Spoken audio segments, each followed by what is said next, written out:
Thank you. What a lovely welcome. Prue Leith, Life's Too Short to Stuff a Mushroom. Now, this is a woman who's been the first female member of the British Railways Board. She started her own cookery school. She came over here from South Africa at the age of 20. She's done countless programs, written countless books. She's been a novelist. She's been a non-executive director on countless boards. Ladies and gentlemen, no wonder she has no time to stuff a mushroom. She's also a superb cook. We see her on Bake Off. We see her in her own Cotswold kitchen.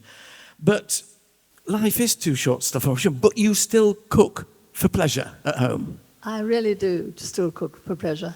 And all of those recipes were cooked in our house and photographed in my kitchen. And we didn't have any of that, we'll just do it again because it doesn't look quite right. Follow the recipe, take the picture, eat the food.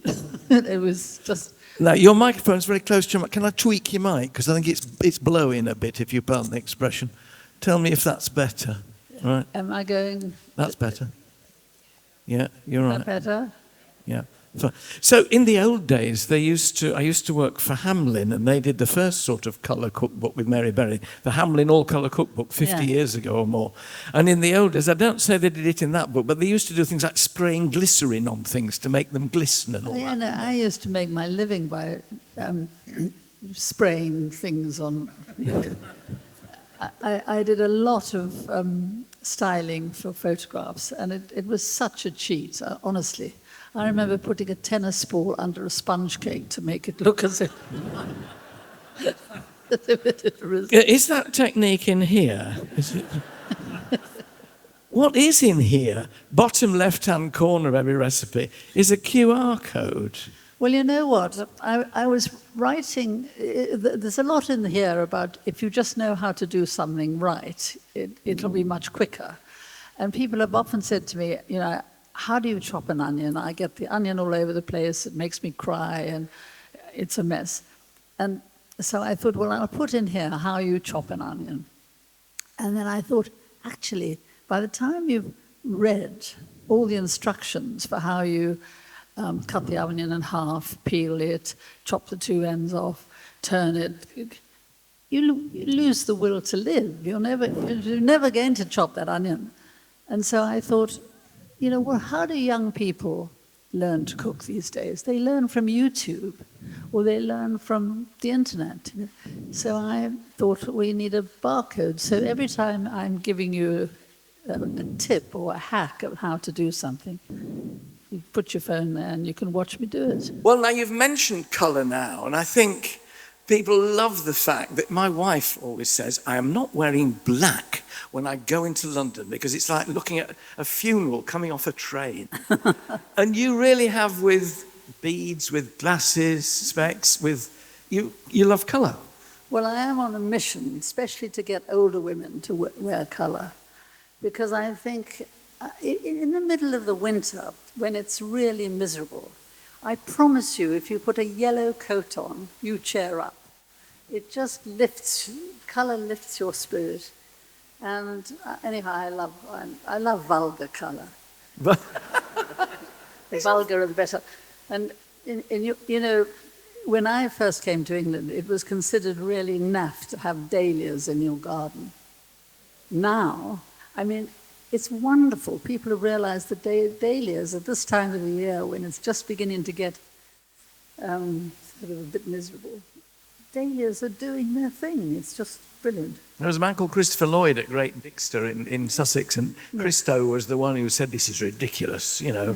And he really brought dahlias back, which is a great relief to us all. Yes, and also Michaelmas daisies and all those sort of things that were considered. Of course, Michaelmas daisies always used to be horrible and dusky purple and mildewy on railway embankments, but now they're really quite vibrant. They've been bred to be brighter. I didn't know we were going to do a gardening thing. Sorry.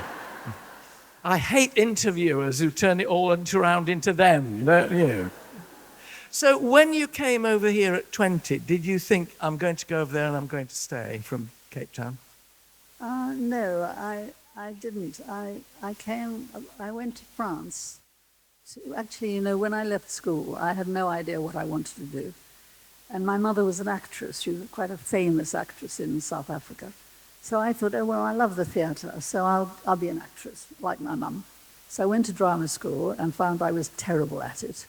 And so I then thought, well, I love the theatre, so I'll go to art school and be a stage designer. And then the head of the art school came and stood behind me when I was drawing in a life class. And he said, "What are you doing in my art school?" And I said, "I want to learn to draw." He said, "I'd give it up now if I was you." He said, "You have no talent." You know, nowadays you can't tell young people that they've got no talent or that you have to be encouraging all the time. But I was quite grateful because I would have spent 2 happy years because I loved it. And at the end of it, I'd still have been no good. So I left, and then after that, I went to architecture school for about 2 weeks and discovered I couldn't do the maths, because in those days you had to be able to do maths to do. And then I went to do a BA at the academic end of the college, and I was no good at that. And so then I went to France to learn how to speak French. And it was in France that I Could you speak French? Did that go well, or was that... Well, no, I did learn to speak French. And I went to do a wonderful course called the Cours de la Civilisation Française, which basically meant anything from Bonaparte to Baudelaire, you know, just any... It was French culture. And it was a lovely course. But actually, I did finish that one. But I never went on to be a translator or anything. I ended up I just fell in love with food. I mean, you can't live in Paris for 2 years and not get keen on food.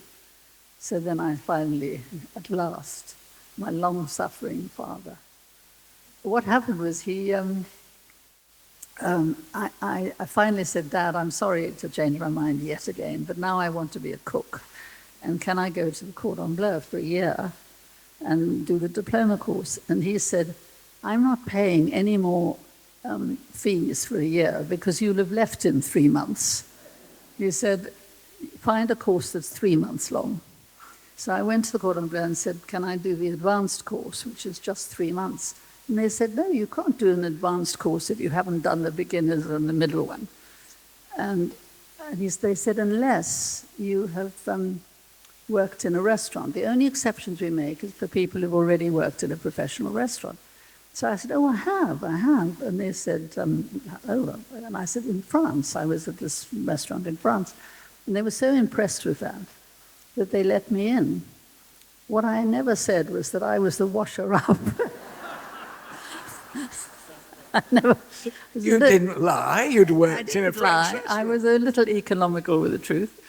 And anyway, I got on fine, and so that's what finally got me cooking. I've always thought, the thing about cooking, I love eating, and I have a wife who's a very good cook, so I'm very lucky. It has always struck me, you know, when I garden and I grow things, the pleasure is ongoing and increasing. You spend so much time doing the most beautiful dishes, complex creations that taste divine, but they're gone in 20 minutes. And that, I always think, from a cook or a chef's point of view, must be disappointing in a way. Or do you look upon it as, well, I get another chance to do that in another 4 or 5 hours' time? Yes, and you do bury your mistakes. I mean, they're gone. You know, people have eaten them. As long as you haven't poisoned them, you're all right. But there is something... I think the most satisfying thing about cooking, and any cook will tell you the same thing, is cooks share one thing, and that is they want to feed people, they want to nourish people, they want to see people eating food and looking happy. What cooks don't realize when they set out to be a chef is they're never going to see the people eating it. They're going to be in the kitchen cooking the next one. But it is to do with...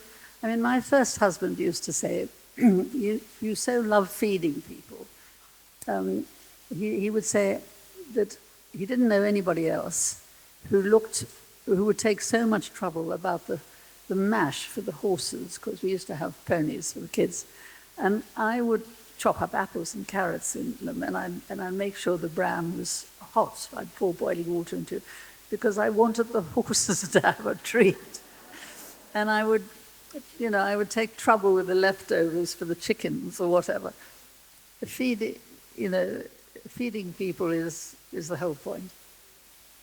Chefs have a reputation, particularly in the past. They seem to be getting a little milder now, but they have a reputation for enormous temperament and bad temper and shouting and throwing things.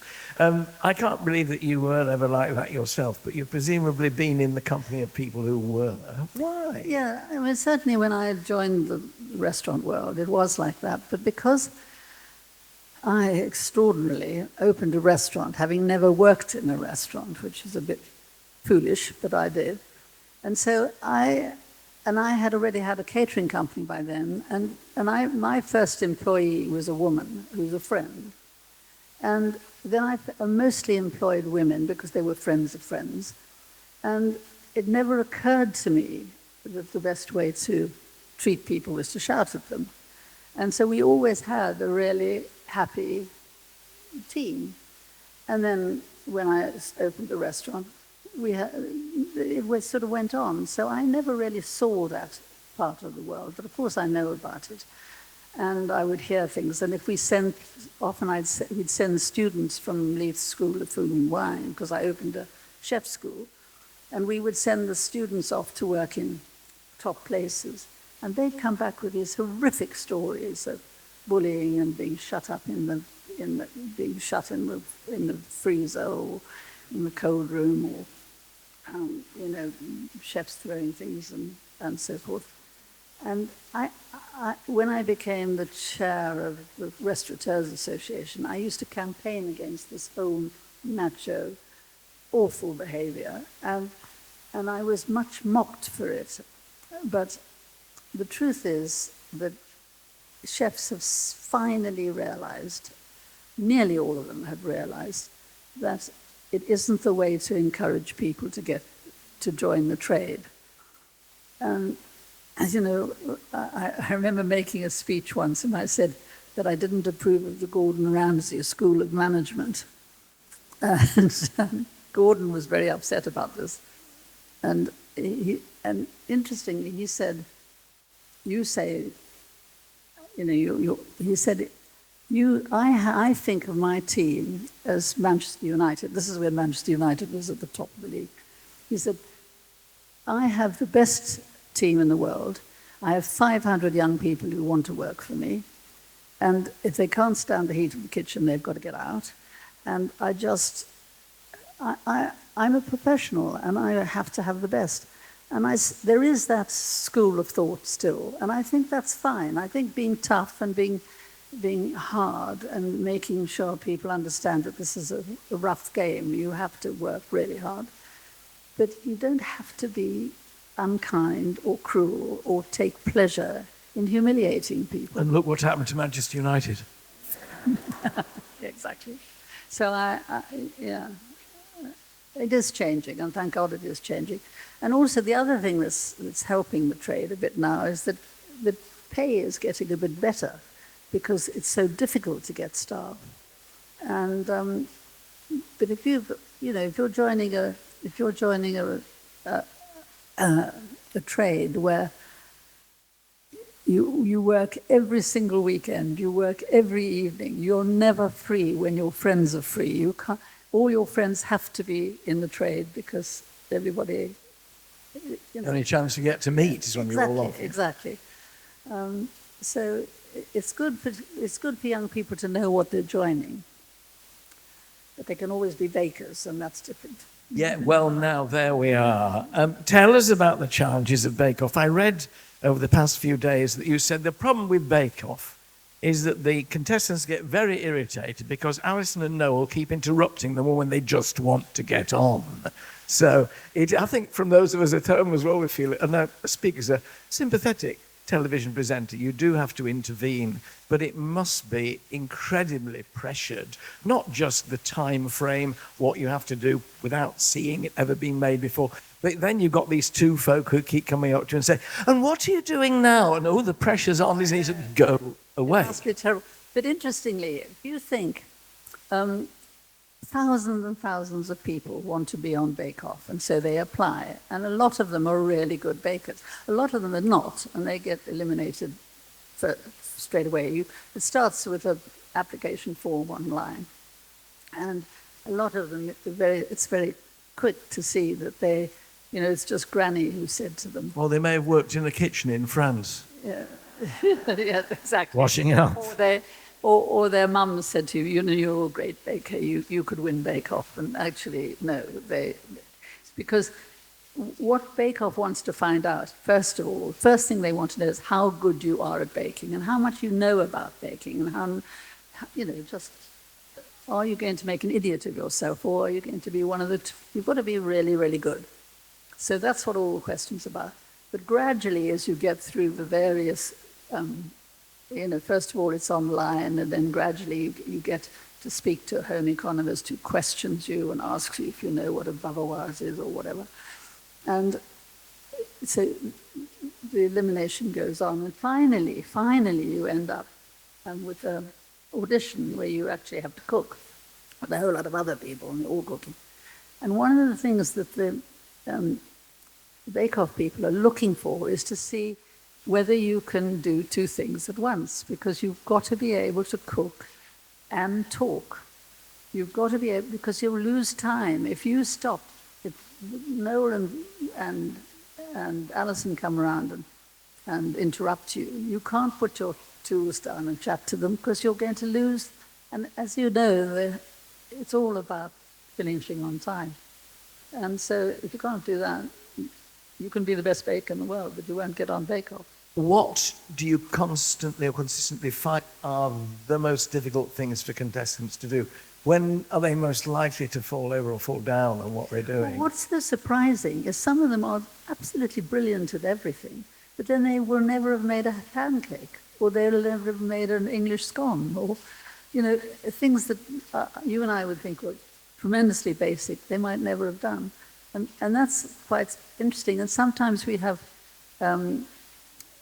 people who weren't born in England and haven't been brought up in Europe at all, and they just don't know what a suet pudding is, so that's interesting, because but if they're good, and by the time they get on Bake Off, of course they're all very, very good. They get it very quickly because they know read the recipe and do what you're told. But when they have to make it up, and of course for the signature and the showstopper, they have lots of time to practice. It's just the technical that catches them, because they might never have heard it, but they get a recipe.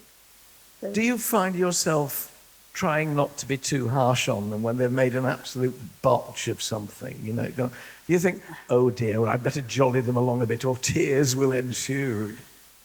No, I never feel I have to jolly them along, but I do think I don't think I need to be cruel or rude.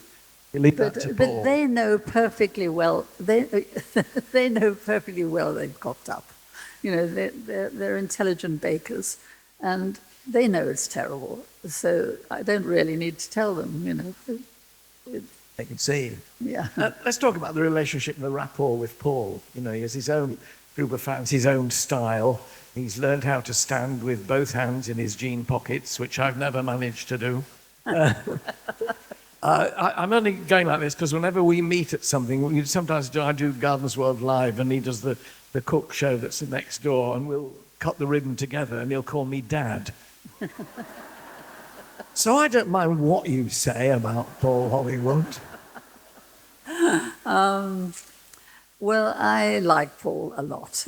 I really do, and I tremendously admire him. I don't think he is the best baker, I'm convinced, in the country. I mean, did any of you see the episode where he was plaiting? He was doing plaiting a loaf, And he actually demonstrated it for the bakers. And it was magic to watch. I mean, to watch Paul kneading bread or plaiting bread or anything, it's just wonderful. And but at the end of this, when we'd finished filming that bit, I said to him, Paul, honestly, you went so fast. I don't think the bakers could possibly have seen what you were doing. You should have slowed it up a bit. And he said, I did slow it up. That is that I was going really, really slowly. He's a great baker. I really like him. The one thing I won't do is go in his Lamborghini with him because he drives it much too fast. But on the other hand, he sometimes turns up in a Rolls Royce, and I like that a lot because he drives it very slowly. He says, well, he said, well, she's a very elegant dame, so I have to go slowly. I thought he was talking about me. He was talking about the car, talking about the roller. So, no, he's a lovely guy. There's something about, and it's the same with the bakers when they know what they're doing. I've always felt, on television, there is pleasure in watching dexterity, which I think is often underrated. Physical skill at something, whether it's a potter or a gardener, I suppose. There is, I mean, I know when I'm watching somebody garden or take a cutting or sow seeds, how they handle the compost, the pot, the seed tray, the knife, the cutting, the plant material, which always reminds me of a lovely line. Laurie Lee said that his mother treated her children, she had quite a brood. She was a good gardener, and she treated her garden and her children with a kind of slapdash love, which I've always thought was the one. There's a kind of ease with it. You know, you hook this one up, you clap that one around the ear, and it's the same with a skill. But do you know what it is? One of the things that's such a pleasure to watch is the economy of movement. You know, something really professional. There are no unnecessary movements, and it's wonderful to watch somebody in the middle of a service in a very busy restaurant. He will reach for everything perfectly and with never a hesitation. That's what's a pleasure. And, you know, I suppose it's like watching ballet dancing or good tennis player. They don't waste any movements. Pleasure in rhythm.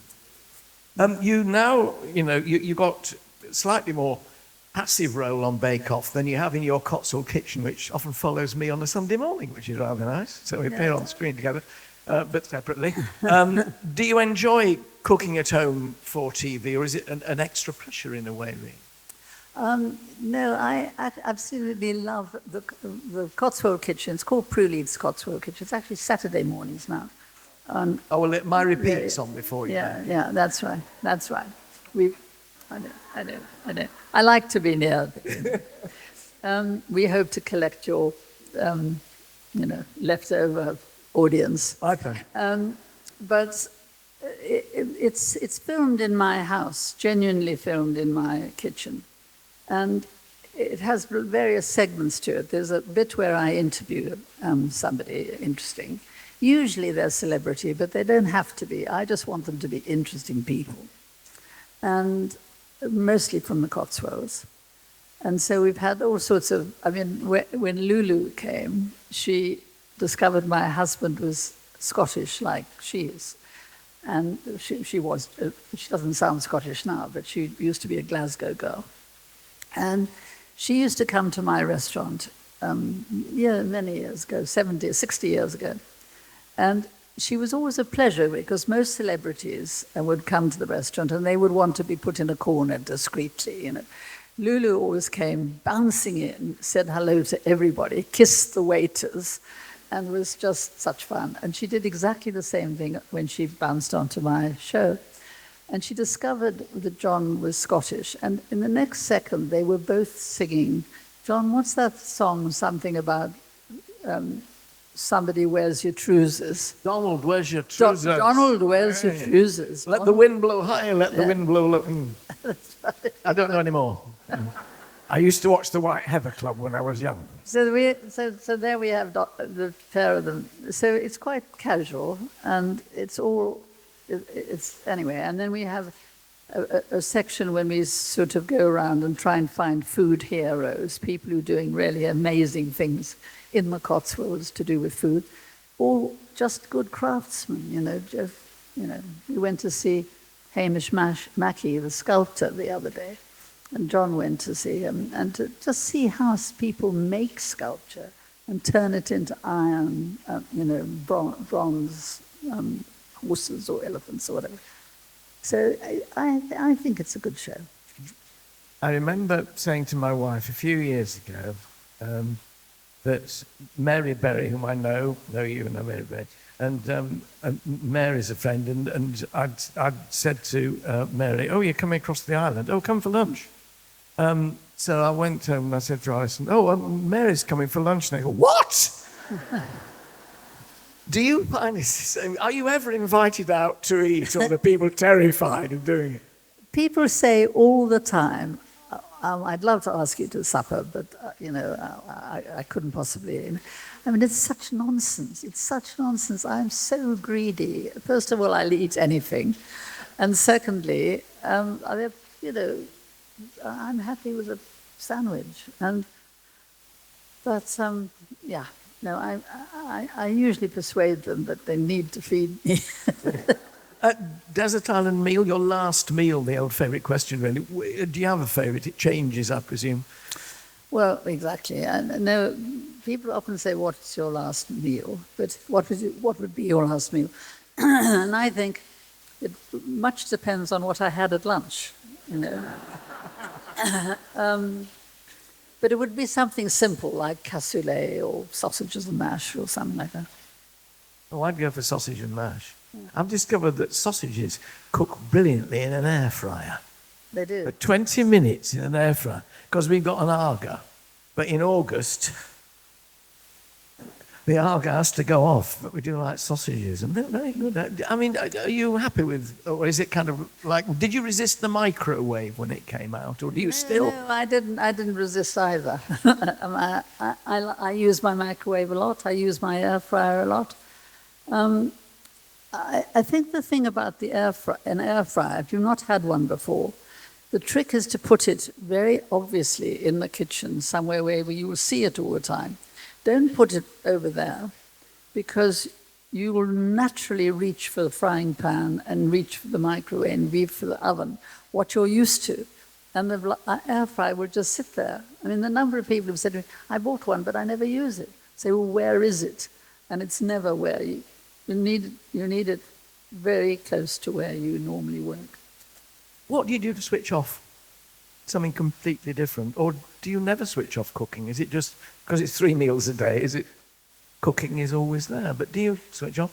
No, I do think about food a lot, but then I do so many other things. And often, people say to John, my husband, "You must be fed so well if you're married to Prue Leith. I mean, you must have lovely food."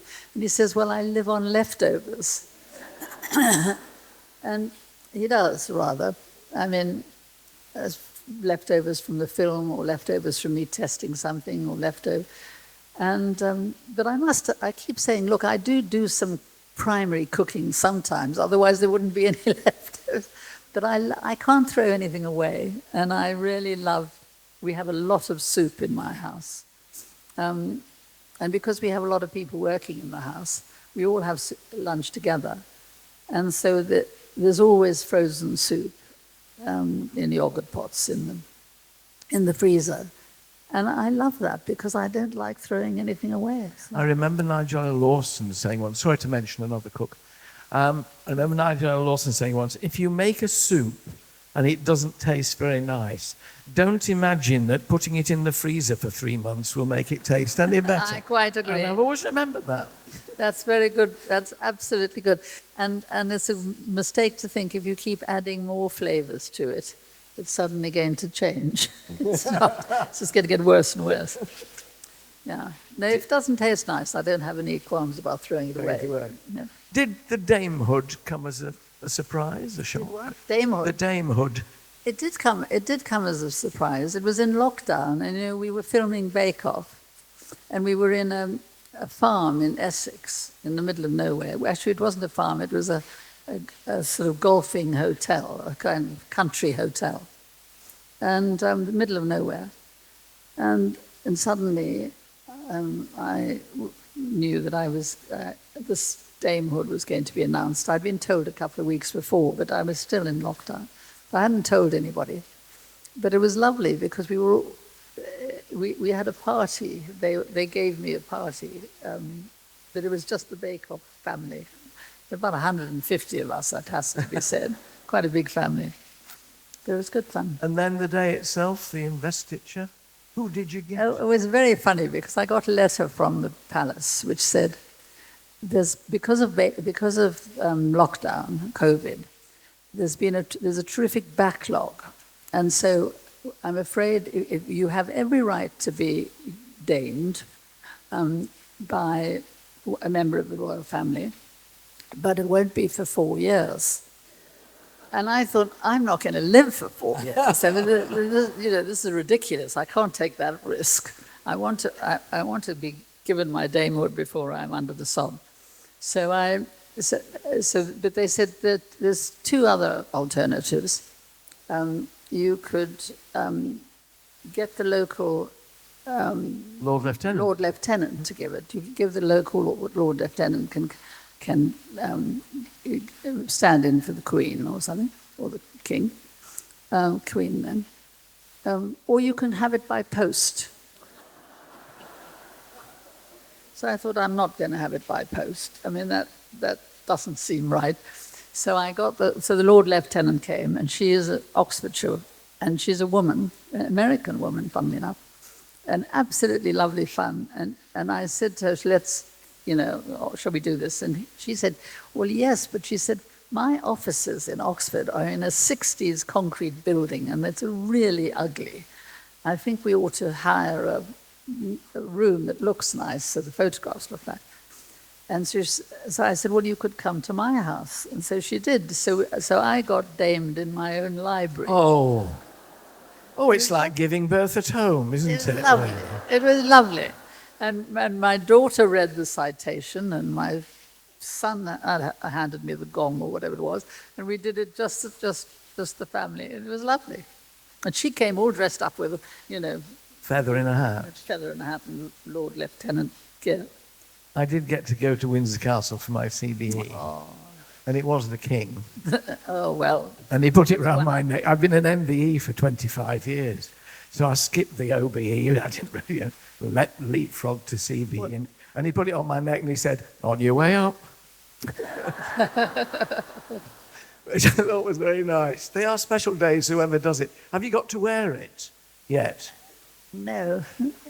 But I have never, like you, I've had a few of these gongs, and I've never worn any of them except once when I was invited to, I think I had an OB then, and I was very proud of this, and I thought one day I'll be invited to something that says decorations will be worn, And finally I was, and it was the De La Rue annual dinner for the ambassadors, which De La Rue, the people who print our money, they give an annual dinner for all the British ambassadors from all over the world.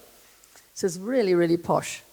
So I had this black evening dress that I was really fond of, but it was quite low and it showed quite a lot of bosom, and I thought so I thought, I know what I'll do. I'll put my OBE bang there, and then I'll look quite decent. And it was a really big pink bow and the gong, and it looked great.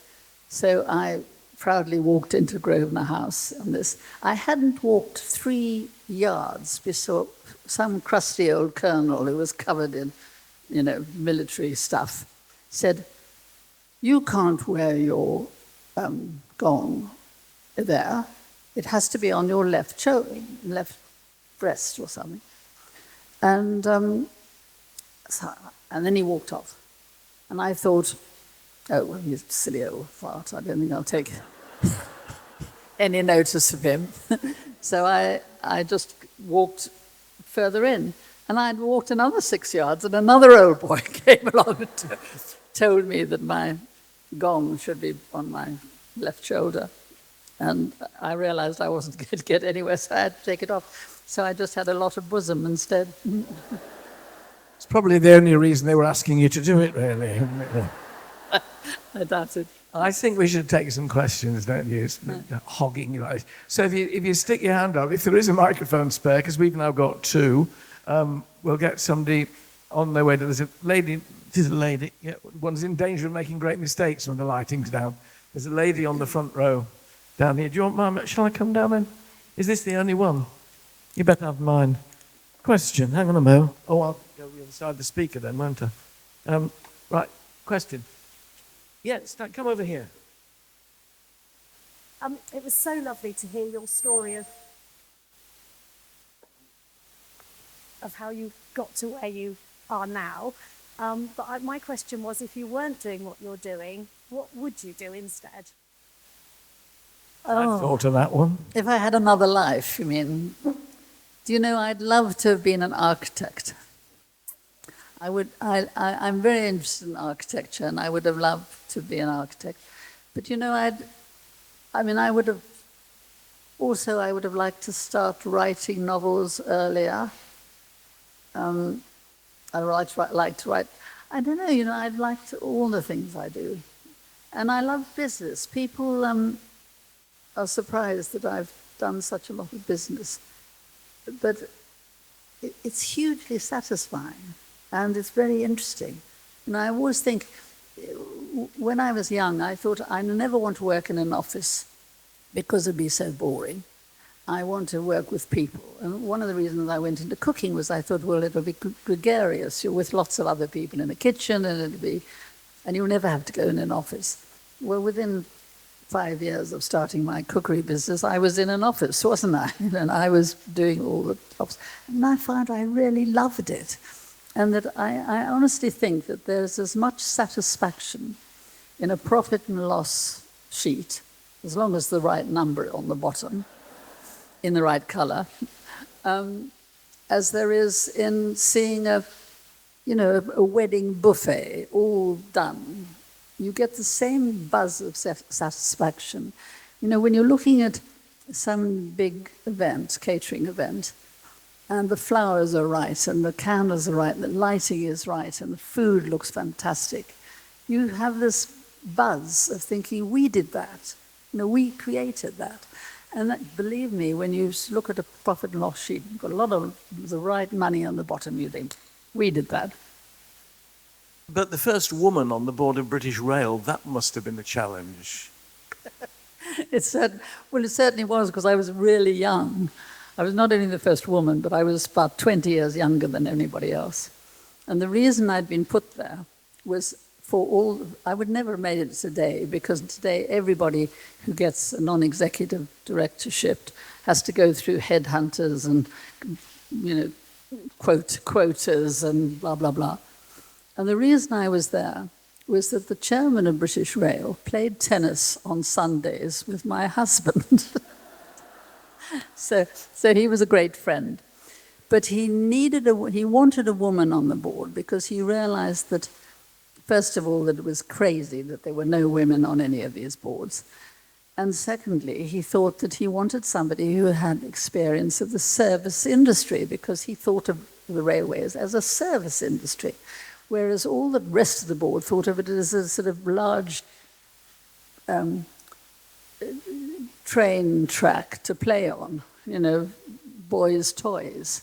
And so a lot of the conversation was, I think I sat through my first 3 or 4 board meetings without hearing the word passenger or customer mentioned. But there was a huge amount of talk about British Rail engineering and the public borrowing rights and all sorts of stuff, but nothing about the customer. And he wanted to change that, and he also wanted to get women on the trains, and so he thought a woman would be good. And so I blithely joined it, and I remember my very first board meeting. I sat, it started really early in the morning, and it went on for hours and hours, and by about, 1 o'clock, I was desperate for a pee. And the men had been getting up and walking out every now and coming back again, but I hadn't got the courage to stand up and leave. And so, but finally I had to go. So I stood up, and 16 men politely stood up to bow me out. So, and when I came back, they all stood up again.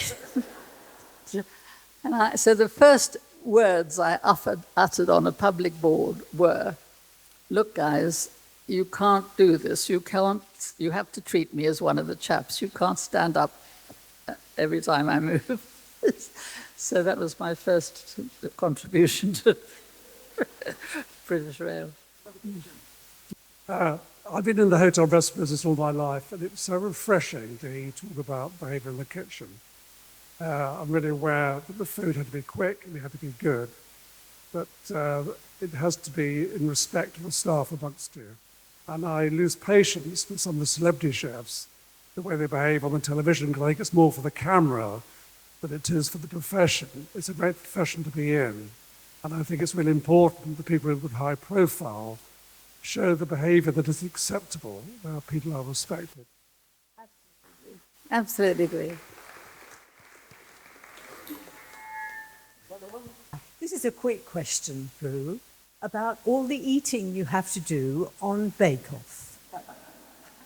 How do you feel about all the constant nibbling as you go round judging?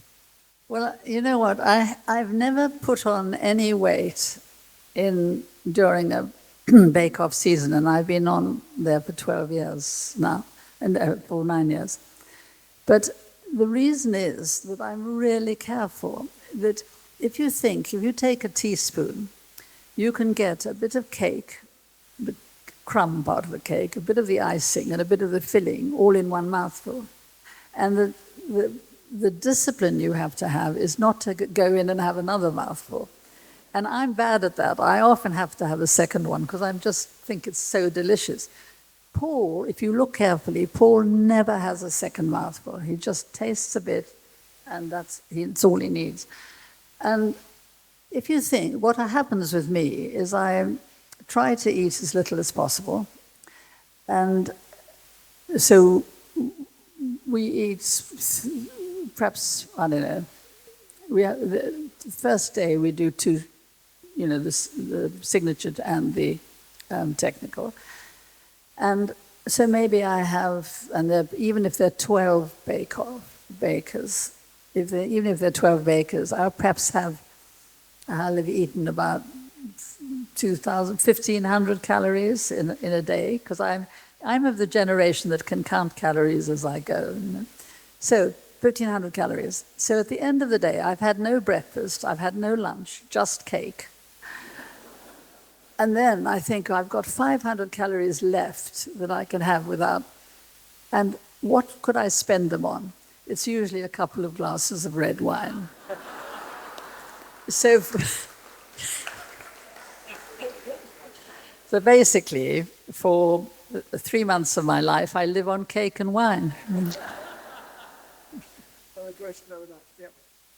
There. So I work for a charity called Soil Association. A lot of our work is about promoting organic, whole food diets across the country. There's a lot of food insecurity in the country at the moment. So I was just wondering what your opinion was on how to get better organic whole foods to especially deprived areas of the country, so into schools as well.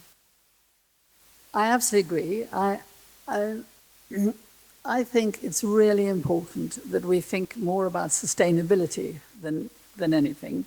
I think it should be organic if possible. I quite understand that not everybody can afford organic food because it's generally more expensive than non-organic. But I do think that the most important message we can give our children, and the most important thing, and I've spent years campaigning for this, is we should teach our children how to eat, which includes sustainability and understanding where their food comes from and so on.